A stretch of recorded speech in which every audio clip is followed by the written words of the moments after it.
Fala aí pessoal, hoje eu vou estar mostrando aqui para vocês como é que a gente faz a fórmula de conte-se e soma-se, certo? A fórmula é bem simplesinha, tá?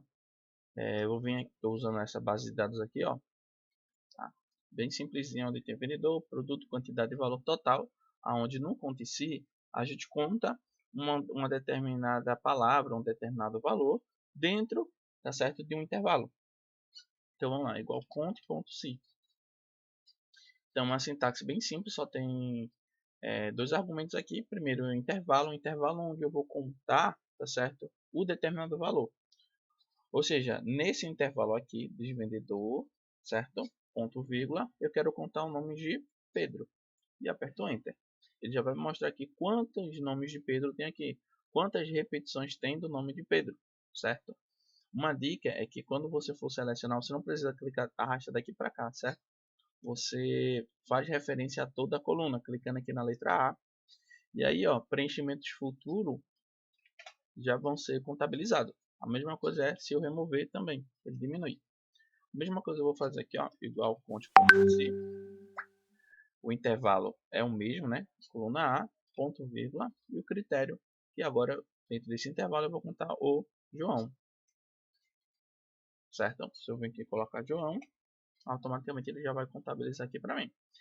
Já em total faturado, eu quero saber qual foi o faturamento de Pedro, certo? Enquanto aqui eu contei, tá certo? Quantas vendas Pedro fez, aqui embaixo eu vou somar qual foi o faturamento dele em todas essas 7 vendas. Então aqui eu vou somar, igual soma-se, certo?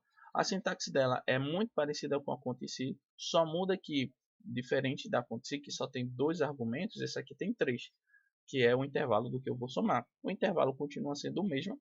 Nesse caso, eu vou somar, tá certo? O total faturado de Pedro.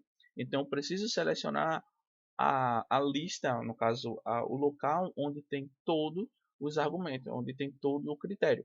Nesse caso, como o meu critério vai ser Pedro, então vou selecionar a lista onde vai me dizer os vendedores. Nesse caso é na coluna A, ponto, vírgula. E agora vai vir o meu critério. Ou seja, dentro dessa coluna A, certo? Quem é que eu vou estar somando? Vai ser o valor de quem?